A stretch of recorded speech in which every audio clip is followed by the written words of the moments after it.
आज के इस वीडियो में मैं दो लोगों की मिसाल पेश करने वाला हूं, दो लोगों के एग्जाम्पल्स पेश करने वाला हूं। एक एग्जाम्पल पर्सन ए का, दूसरा एग्जाम्पल पर्सन बी का। पर्सन ए भी एग्जाम्स की तैयारी कर रहे, पर्सन बी एग्जाम्स की तैयारी कर रहे।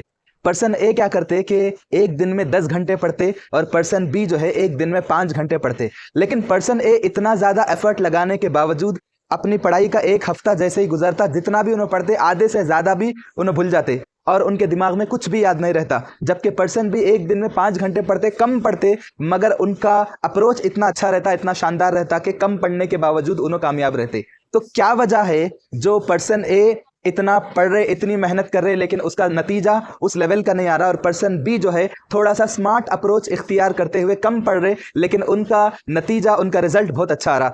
तो इन दोनों के प्रिपरेशन के अप्रोच को देखेंगे, तरीके को देखेंगे, तो आपको एक ही चीज नजर आएगा, वो ये है कि पर्सन ए और बी में फर्क इस बात का है कि पर्सन ए जो है पैसिव रीडिंग करते और पर्सन बी जो है एक्टिव रीडिंग करते। तो कोई भी एग्जाम, चाहे आप डीएससी का एग्जाम हो या फिर आप तेलंगाना पब्लिक सर्विस कमीशन का ग्रुप 1, ग्रुप 2, ग्रुप 3, जो भी एग्जाम की आप तैयारी कर रहे हैं, एक्टिव रीडिंग आपकी कामयाबी में बहुत अहम रोल प्ले करने वाला है। तो आज के इस वीडियो में हम लोग 5 ऐसे टिप्स के बारे में पढ़ेंगे जो आपके एक्टिव रीडिंग के स्किल्स को इंप्रूव करेंगे और आप कम एफर्ट लगाते हुए स्मार्ट तरीके से तैयारी करते हुए हर इम्तिहान में कामयाब हो सकते। तो फर्स्ट ऑफ ऑल, आप अगर हम देखेंगे तो किसी भी एग्जाम की तैयारी में 5 चीजें अहम रहते हैं। पहली बात तो यह है कि एंगेजमेंट मतलब सब्जेक्ट से आपको कितना ज्यादा इंटरेस्ट है, यह अहम है। दूसरा कॉम्प्रोहेंशन, जिसका मतलब आप कितना समझ रहे हो उस सब्जेक्ट को। तीसरी बात रिटेंशन का मतलब आप उसको किस हद तक याद रखने में कामयाब हो रहे हैं। चौथी बात क्रिटिकल थिंकिंग, उसको तनकीदी अंदाज में कितना सोच सकते हैं आप,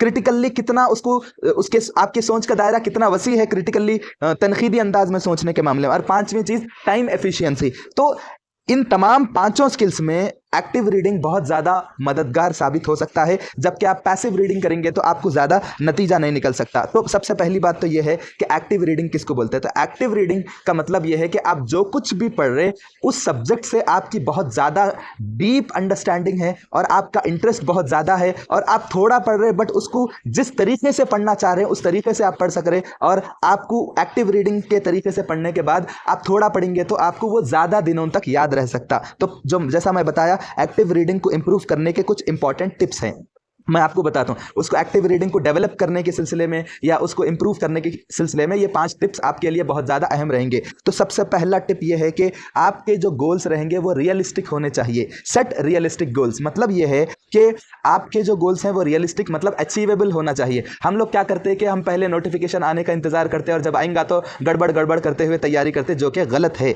तो आपके जो गोल्स हैं वो अचीवेबल होना चाहिए। गोल्स से मुराद ये है कि आपके गोल्स डेली बेस्ड होना चाहिए, आपके गोल्स वीकली बेस्ड होना चाहिए, आपके गोल्स मंथली बेसिस पे होना चाहिए। जब आप छोटे छोटे goals, daily base, weekly base, monthly base goals को अचीव करेंगे तो आपका कॉन्फिडेंस लेवल भी हाई होते जाएगा। दूसरी बात यह है कि आप जो भी पढ़ रहे उसका स्केड्यूल मुकर्रर होना चाहिए। यानी एक तो ये है कि आपके गोल्स मतलब ये है कि मेरे को ये पढ़ना है, ये कंप्लीट करना है, लेकिन उसके लिए स्केड्यूल की जरूरत पड़ती है। स्केड्यूल का मतलब क्या है, आपके पास एक दिन में जदवल रहना कि सुबह में मेरे को कब क्या पढ़ना चाहिए, दोपहर में क्या पढ़ना चाहिए, शाम में क्या पढ़ना चाहिए, सोने से पहले क्या पढ़ना चाहिए। आपके पास ये रीडिंग स्केड्यूल होना चाहिए।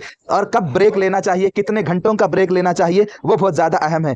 तीसरी बात यह है कि आपका जो मटेरियल है वो स्टैंडर्ड होना चाहिए। स्टैंडर्ड रीडिंग मटेरियल मतलब आप जैसा डीएससी की तैयारी कर रहे हैं या तेलंगाना पब्लिक सर्विस कमीशन की तैयारी कर रहे, मार्केट में बहुत ज्यादा कचरा भरे हुआ है, उसको हटाते हुए आप तेलुगु एकेडमी के बुक्स खरीद सकते हैं और उनके बेसिस पे तैयारी कर सकते हैं। इसके अलावा करंट अफेयर्स के लिए आप न्यूज़पेपर, मैगजीन्स, जैसा कि तेलंगाना का मैगजीन है, नेशनल लेवल पे अगर आप तैयारी कर रहे हैं तो योजना एक मैगजीन है, कुरुक्षेत्र वो मैगजीन है, ये सब आप पढ़ सकते हैं। करंट अफेयर्स के, नेशनल लेवल करंट अफेयर्स के भी कई अच्छे मैगजीन्स है, आप उनकी भी मदद ले सकते हैं। तीसरा इंपॉर्टेंट टिप ये है कि आपका जो इंटरेस्ट है उससे आपकी तैयारी शुरू करना। जैसा आपको हिस्ट्री से ज्यादा इंटरेस्ट है, जैसा आपको जो है करंट अफेयर्स से ज्यादा इंटरेस्ट है, अगर आपको पॉलिटी से इंटरेस्ट है, इकोनॉमी से इंटरेस्ट है, या तेलंगाना के सब्जेक्ट्स जैसा कि तेलंगाना हिस्ट्री, कल्चर या तेलंगाना मूवमेंट से ज्यादा इंटरेस्ट है, तो जिससे आपका इंटरेस्ट है उससे आप तैयारी शुरू कर सकते हैं। चौथी चीज यह है कि आप नोट्स बनाइए। जो बंदा नोट्स नहीं बनाता उन्हें 5 दिन के बाद जितना भी पढ़ता उन्हें भूल जाता। नोट्स बनाने का फायदा यह रहता है कि आप थोड़ा पढ़ेंगे लेकिन उसको ज्यादा दिनों तक, महीनों तक, सालों तक आप महफूज रख सकते। नोट्स बनाने का तरीका यह है कि की पॉइंट्स का नोट्स बनाना, रियल लाइफ एग्जांपल्स का नोट्स बना सकते, या फिर आप जो भी इंपॉर्टेंट जो आपके समझ में है उसके नोट्स आप बना सकते। और पांचवी चीज़ ये है कि जो इंपॉर्टेंट कीवर्ड्स रहते उनको आप हाईलाइट कर लेना। जैसा आप कोई किताब पढ़ रहे तो उसमें कुछ इंपॉर्टेंट कीवर्ड्स रहते, उसको आप पेंसिल से या फिर मार्कर से आप हाईलाइट कर लेना, क्योंकि कीवर्ड्स ही आपके कॉन्सेप्ट्स को क्लियर कर सकते। जैसा आप वर्ल्ड जियोग्राफी पढ़ रहे तो उसमें एक कीवर्ड आता, सेम इंडियन जियोग्राफी पढ़ रहे कुछ इंपॉर्टेंट कीवर्ड्स आते, तेलंगाना की हिस्ट्री पढ़ रहे कुछ इंपॉर्टेंट कीवर्ड्स आते। वो कीवर्ड्स ही आपकी समझ की बुनियाद बन सकते, वो कीवर्ड्स ही आपके समझ को जाहिर कर सकते। वो कीवर्ड्स एक बार याद रख लेंगे तो पूरा कॉन्सेप्ट आपको समझ में आ जाता है। इसलिए जब कभी भी कोई भी टॉपिक पढ़ रहे तो उसके इंपॉर्टेंट कीवर्ड्स को हाईलाइट करने की आदत डालिए। तो ये तो 5 टिप्स हम लोग पढ़ लिए कि एक्टिव रीडिंग को कैसा इंप्रूव करना। अब यहाँ पर और 2-3 बातें हैं कि इस एक्टिव रीडिंग की वजह से आपकी अंडरस्टैंडिंग इंप्रूव हो जाती है, आप समराइज कर सकते, आप अपने आप से क्वेश्चन कर सकते, कोई आपसे पूछा तो आप उसको जवाब दे सकते। और इसका दूसरा फायदा यह होता है कि आपकी मेमोरी भी इंप्रूव हो जाती। जब आप एक्टिव रीडिंग करेंगे तो आपके जो न्यूरॉन्स रहते दिमाग के वो जो है एकदम सही हो जाते और आपकी जो मेमोरी स्किल्स रहेंगे वो भी इंप्रूव हो जाते। और क्रिटिकल थिंकिंग, आप कोई भी एग्जाम की तैयारी कर रहे हो तो क्रिटिकल थिंकिंग बहुत ज्यादा इंपॉर्टेंट है, ये भी काफी हद तक इंप्रूव हो जाता है। और टाइम को भी बहुत अच्छे से आप मैनेज कर सकते जब आप एक्टिव रीडिंग करने की कोशिश करेंगे। आपको ये वीडियो बेहतर लगा होगा, पसंद आया होगा। Thank you so much.